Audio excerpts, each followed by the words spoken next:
Hello guys. आज जो हम क्वेश्चन देखने वाले हैं वो मेरे हिसाब से बहुत ज़्यादा इंटरेस्टिंग क्वेश्चन है और ये हमारी कई चीज़ें क्लियर कर देता है अबाउट द ग्राफ्स। हमारे डर को भी ख़त्म करता है ये क्वेश्चन कई हद तक अबाउट द ग्राफ्स। अगर हम ग्राफ के क्वेश्चन करने से डरते हैं, होते हैं कुछ लोग, मतलब including me some time ago, even I used to be afraid of graphs, I will not lie.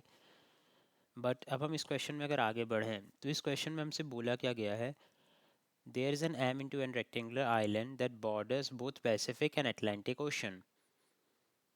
The Pacific Ocean touches the island's left and top sides, and the Atlantic Ocean touches the right and bottom side. The island is partitioned into a grid of square cells.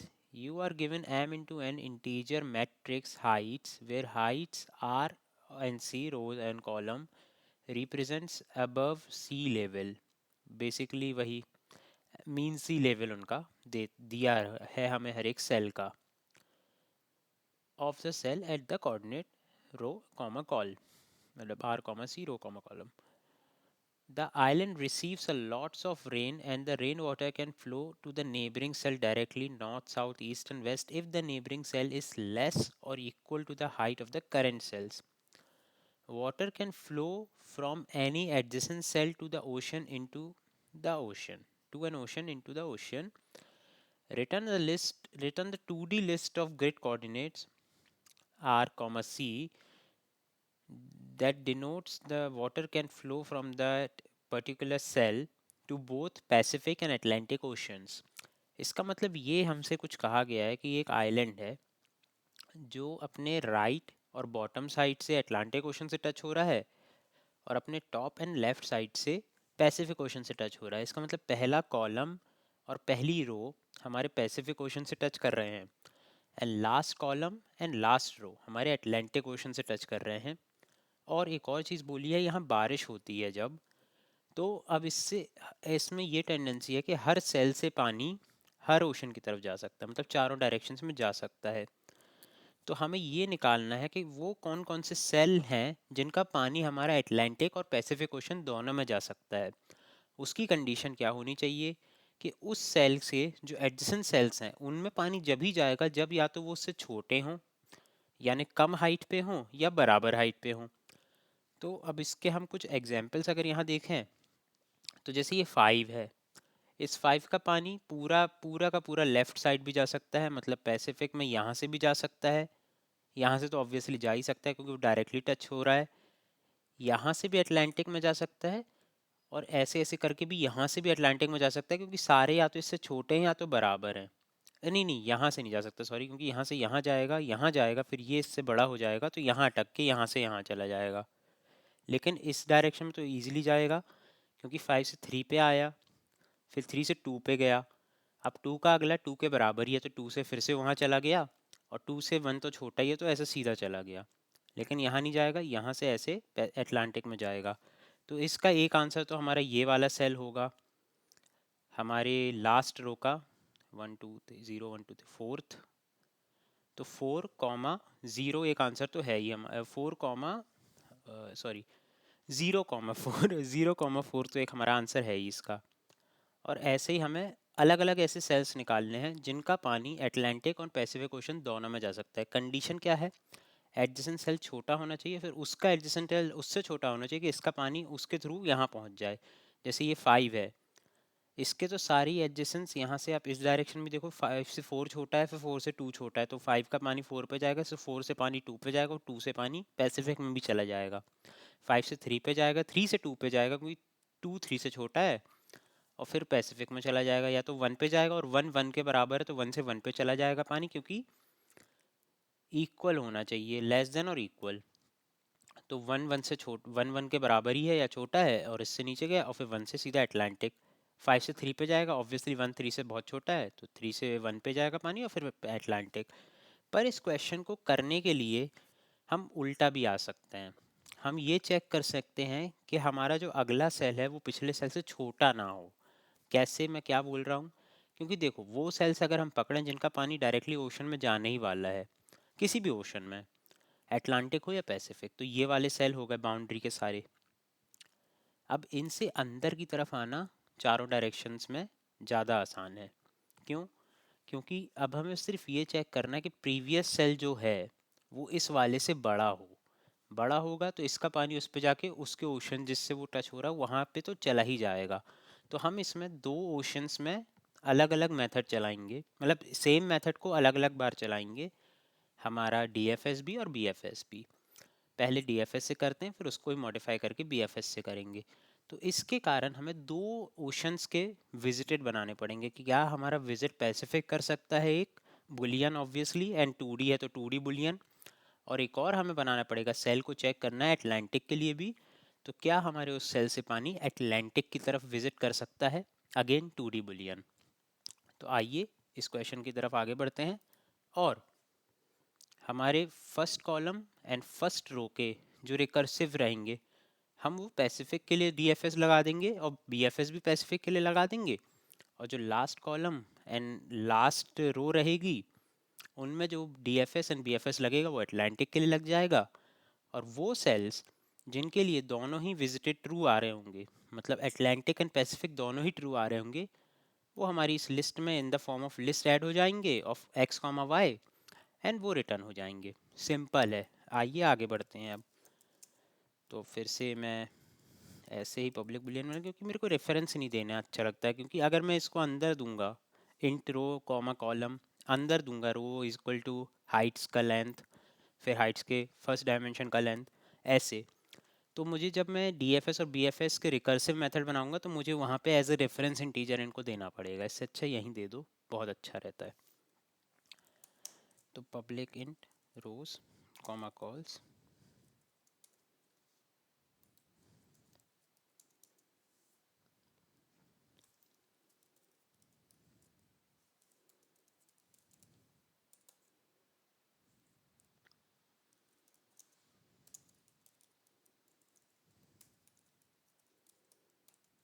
Heights का ये dot length. अब दो Boolean बना लेते हैं visited check करने के लिए। तो बुलियन ऑफ ये और ये हमेशा मेरे से डाउन एरो दब जाता है, पेज डाउन का। विजिटेड विजिट पैसिफिक कर देता हूँ, equals to new bool rows bool visit Atlantic new bool rows. अब इनको कॉल्स भी दे देते हैं अपन, for int I equals to 0, I is less than rows i plus plus. तो विजिट पैसिफिक के i equals to new boolean of cols and visit Atlantic का i equals to new boolean of cols. यहाँ तक तो कोई दिक्कत होनी ही नहीं है, ये तो बहुत ही सिंपल हमने काम किया है, सिर्फ विजिटेड एरे विजिटेड चेक करने के लिए एरे बना लिया। अब अब अब अगर पहले कॉलम और पहली रो को इटरेट किया जाए तो मैं कहाँ पहुँचूँगा, पैसिफिक के विजिट विजिट पैसिफिक चेक होगा, और last column and last row पे अगर हम रिकर्सिव कॉल डाला जाए तो पहुँचेंगे कहाँ, अटलांटिक। तो अगर हम कॉलम्स, अगर हम पहले रोज पे चलाएं,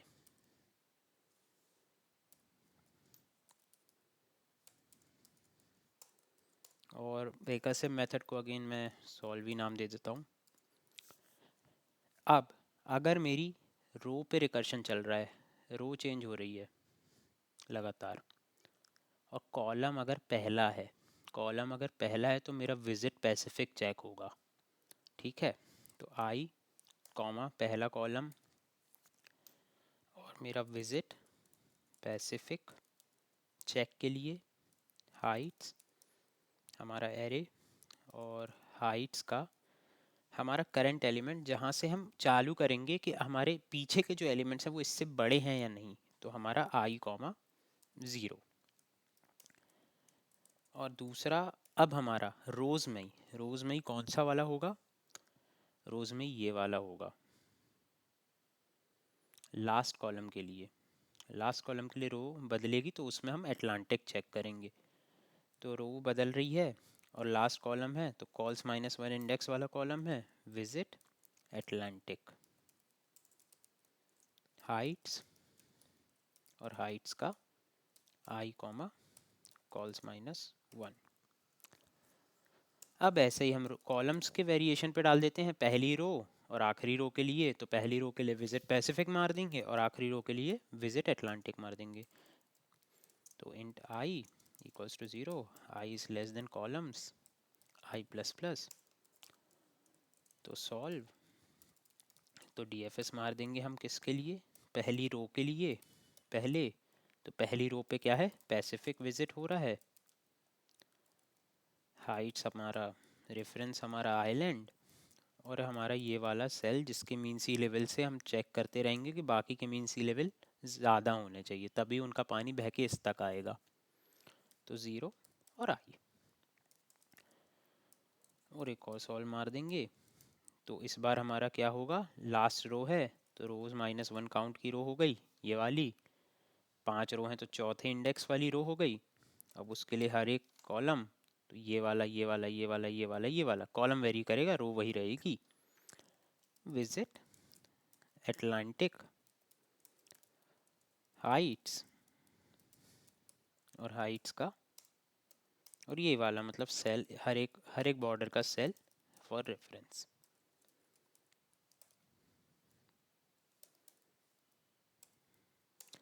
अब एंड में आंसर की कंडीशन क्या होगी, तो सबसे पहले तो एक आंसर के लिए डिक्लेयर कर देते हैं हमारा data structure list of integers. अब उसकी कंडीशन क्या होगी, सिर्फ एक सिंपल सी कंडीशन होगी कि पानी दोनों जगह जा रहा है उस सेल का। तो ओ ऑफ एम इंटू एन यहाँ पे हमारा चल जाएगा।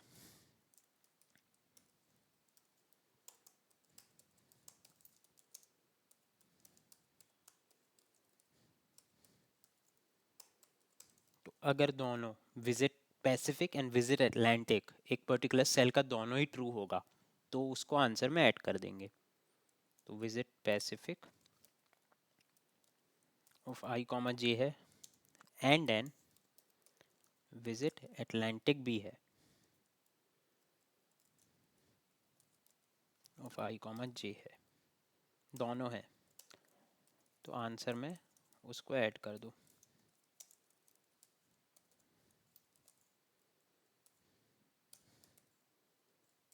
और फिर इसी आंसर को रिटर्न भी कर दो। अब हमारा ये डीएफएस कॉल तो बहुत ही ईजी होता है।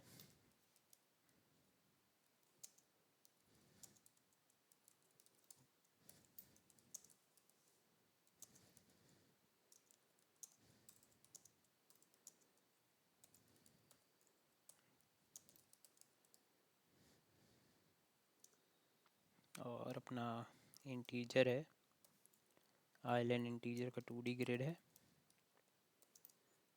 और अपना इंट प्रीवियस एलिमेंट। अब आउट ऑफ बाउंड अगर कंडीशन लिख लें तो क्या होंगी, अगर मेरी रो मैं इतना लेफ़्ट में चला जाऊँ कि 0 से छोटी हो जाए, या इतना राइट में चला जाऊँ कि रोज़ के काउंट से बड़ी हो जाए, कॉल मेरा 0 से छोटा हो जाए, या कॉल मेरा बड़ा या बराबर हो जाए कॉल से, या मेरा विजिट ऑलरेडी मैं चेक कर चुका हूँ रो कॉमा कॉल का, मैं ऑलरेडी चेक कर चुका हूँ दूसरे साइड से या किसी और कॉलम की हेल्प से, वो ट्रू हो चुका है, या मेरा जो हाइट्स का मैं अभी पहुँचा हूँ, अभी जिस रो और कॉलम पे पहुँचा हूँ वो पिछले वाले से छोटा है, वो छोटा है, उसकी वैल्यू पिछले वाले से छोटी है। जैसे फॉर एग्जांपल इस केस में ये 2 है और मैं इधर से +1 राइट की तरफ आके इधर आया, तो वो पिछले वाले से छोटी है, तो मेरे को ऑलरेडी उससे पता है फॉल्स रिटर्न होना है, वो विजिटेड उसका कभी ट्रू हो ही नहीं सकता पैसिफिक के लिए। तो ऐसे में यहाँ से निकल आऊँगा, नीचे भी देखेंगे तो नीचे के लिए भी नहीं होगा, लेकिन यहाँ से हो जाएगा, वो बात अलग है, लेकिन इन दोनों केसेस में इसको फॉल्स देगा। तो इन दोनों, और वो इधर के लिए ऑलरेडी हो चुका होगा तो वो उसके लिए तो ये चीज़ आएगी, पहले ही वो ट्रू हो चुका होगा, तो रिटर्न मार जाओ। अब बस फिर कुछ नहीं करना है। अब मैं चालू तो अपने बाउंड्री वालों से ही कर रहा हूँ, तो बाउंड्री वालों के तो हमेशा ये ट्रू होने वाले हैं, तो उसको कर दिया मैंने ट्रू। और क्या किया, पहले अप डायरेक्शन में चेक मार दिया। तो अप डायरेक्शन में चेक क्या करना है, सॉल्व कोई कॉल कर देना है। अप डायरेक्शन है तो रो-1 कॉल, विजिट हाइट्स, तो ये तो सेम ही रहेंगे। अब मेरा प्रीवियस इस केस में क्या हो जाएगा, हाइट्स ऑफ रो कॉल, ये हो जाएगा प्रीवियस, क्योंकि इसके प्रीवियस कुछ और था, अब ये किसी और का प्रीवियस हो गया, तो इसको लिख देना है यहाँ पे।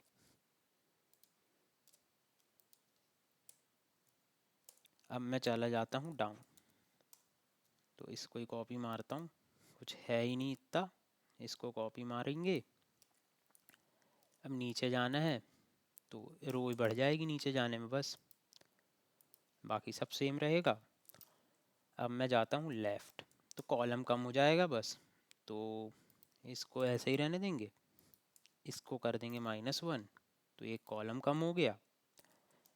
अब मैं जाता हूँ राइट, तो यहाँ कर दिया और कॉलम एक बढ़ा दिया, बात ख़त्म हो गई।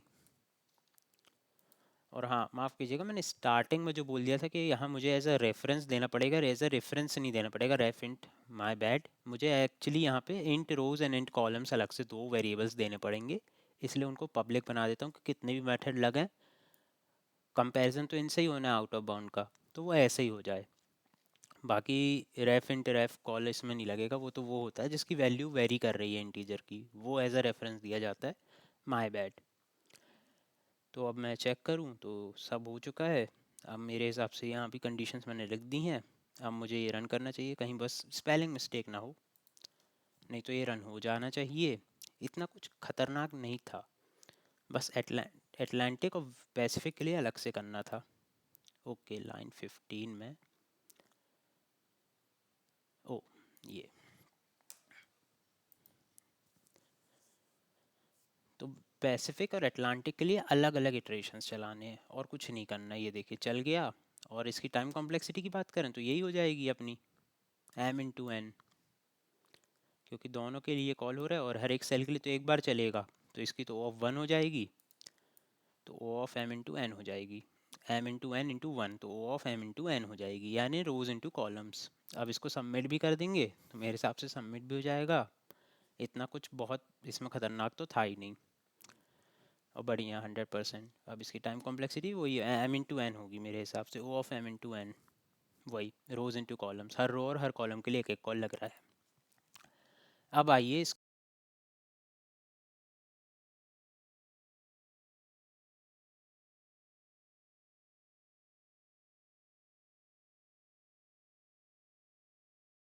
इसमें कन्वर्ट करते हैं।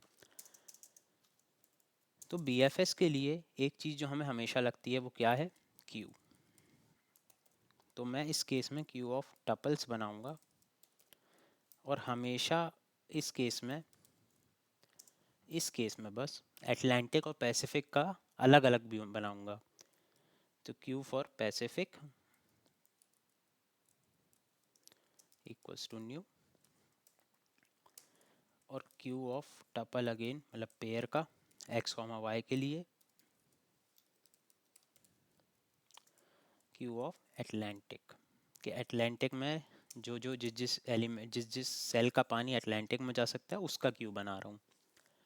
तो अब इसके लिए तो नहीं चलेगा। अब देखिए, रोज़ हैं जो रोज़ वेरी कर रही हैं, लेकिन जो हमेशा पहले कॉलम का कोई भी एलिमेंट होगा रो का, उसका पानी तो हमेशा मेरा कहाँ जाएगा, पैसिफिक में जाएगा ही जाएगा। अब उसका पानी अगर हमेशा पैसिफिक में जाएगा तो मैं विजिट पैसिफिक ऑफ i, 0 इसको तो ट्रू कर ही सकता हूँ, और जिसका पानी जा रहा है वो तो भाई क्यू में पहले ही ऐड हो जाएगा, वो क्यू में सबसे आगे होगा, तो queue Pacific dot enqueue में सबसे पहले वही लगेगा, new tuple of int comma int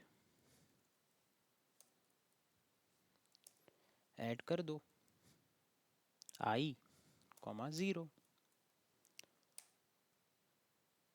और ऐसे ही जो लास्ट लास्ट कॉलम है उसका सब सारे एलिमेंट्स का पानी अटलांटिक में जाना ही जाना है, क्योंकि उनके राइट हैंड साइड में मतलब उनके एक्सट्रीम एंड में वही है, तो उस साइड तो जाना ही जाना है, इधर भी जाएगा इधर भी जाएगा इधर भी जाएगा इधर भी जाएगा, तो इधर तो है ही पैसे अटलांटिक, तो उनका पानी अटलांटिक में जाना ही है, तो वो बाय डिफ़ॉल्ट ट्रू हो गया है। एटलांटिक ऑफ लास्ट कॉलम है तो आई और कॉल्स -1 इक्वल्स टू ट्रू होना ही होना है, उनका पानी तो जाना ही जाना है वहाँ पे।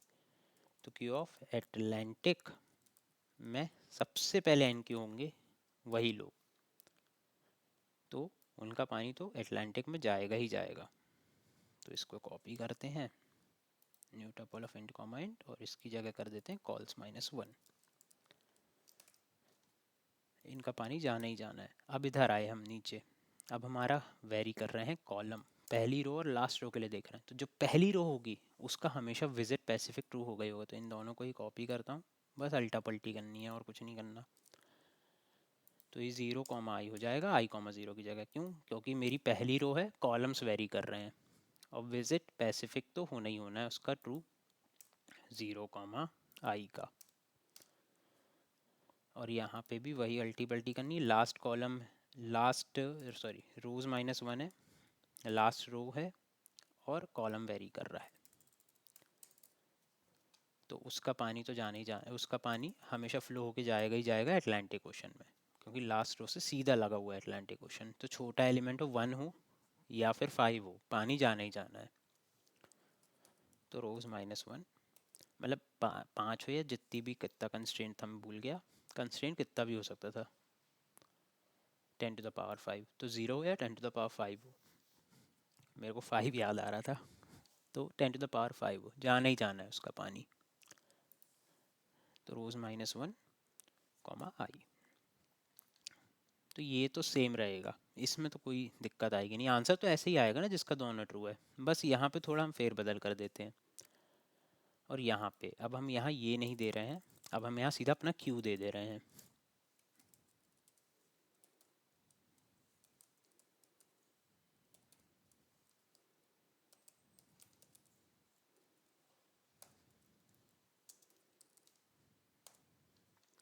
और अपनी हाइट्स तो दे ही रहे हैं बस, हाँ मेरे हिसाब से ये 3 पैरामीटर ही काफ़ी होंगे।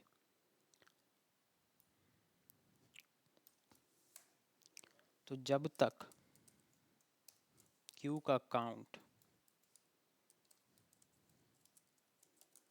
क्यू का लूप तो ऐसे ही चलता है ना, क्यू का काउंट 0 ना हो जाए तो फिर कर दो।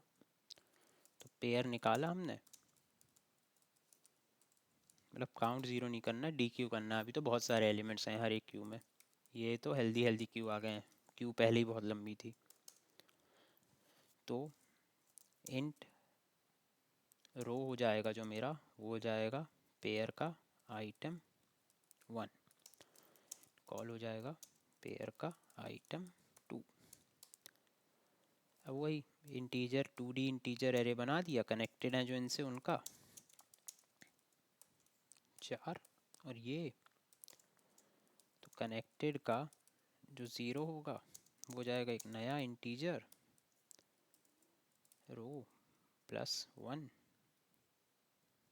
कॉमा कॉलम, अब इधर फिर से मैं यही नाटक कर रहा था, रो चलो लेफ्ट ऊपर जाते हैं, रो -1 कॉमा कॉलम, ये हो गया अप, कनेक्टेड का जो हो जाएगा दूसरा वो हो जाएगा मेरा न्यू इंटीजर रो +1 कॉमा कॉलम, तो मैं पहुंच जाऊंगा थोड़ा नीचे। अब मैं जाता हूँ लेफ्ट, लेफ्ट जाते हैं चलो,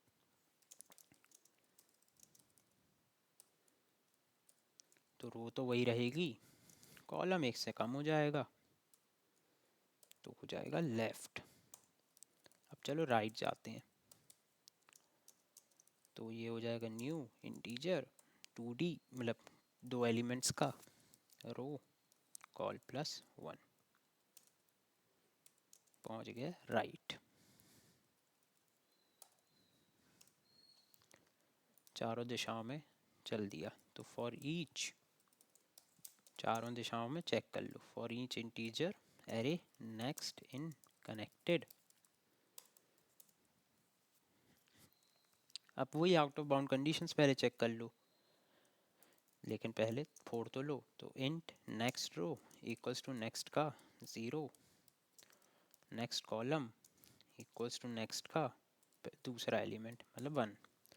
तो if next row is less than 0, या next col next row is greater than equal to rows, या next column is less than 0, या next column is greater equal to cols, या ऑलरेडी विजिटेड है, visit check है उसका next row and next column, या मेरा वही उसकी हाइट ही कम है, मतलब उसका एलिवेशन ही कम है। तो नेक्स्ट रो और next column is less than heights of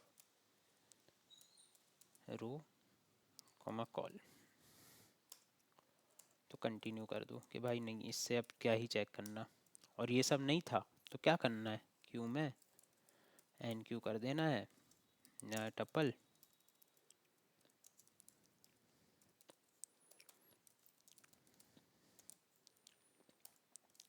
next row comma next column का, और visit next row comma next column का कर देना है मेरे को ट्रू। ये हो गया मेरा बी एफ एस का ये वाला क्यू का रिकर्शन। अब इधर आऊँगा तो इसे कॉल कहाँ करना है, इधर इधर कॉल करना है। तो पहले सॉल्व कॉल कर देना है मुझे क्यू पैसिफिक के लिए विजिट एरे पे हाइट्स पे, और फिर सॉल्व करना है कॉल मुझे क्यू पैसिफिक, सही लगा ना, स्मॉल पी है कि कैपिटल पी है, कंफर्म कर लूँ, स्मॉल पी है। और फिर क्यू एटलांटिक कैपिटल ए का विजिट हाइट्स के लिए। तो इधर से मेरे ए भाई ये गलत होना, विजिट पैसिफिक, विजिट एटलांटिक। तो इधर मेरे ट्रू एंड फॉल्स हो जाएंगे, मतलब फाइनल ट्रू जितने भी होने पैसिफिक एंड अटलांटिक वो हो जाएंगे। फिर मतलब पैसिफिक पहले फिर अटलांटिक पहले, दोनों की उसकी हेल्प से फिर वो पॉपुलेट कर देंगे मेरे आंसर को। तो अगर मैं रन करूं, जितना मुझे लग रहा है बड़ी शिद्दत से लिखा है भाई, बिल्कुल शिद्दत से लिखा है तो चल ही जाएगा। आराम से धीरज रख के, बिल्कुल कुछ भी डिफ़िकल्ट नहीं था, कुछ भी डिफ़िकल्ट नहीं था, थोड़ा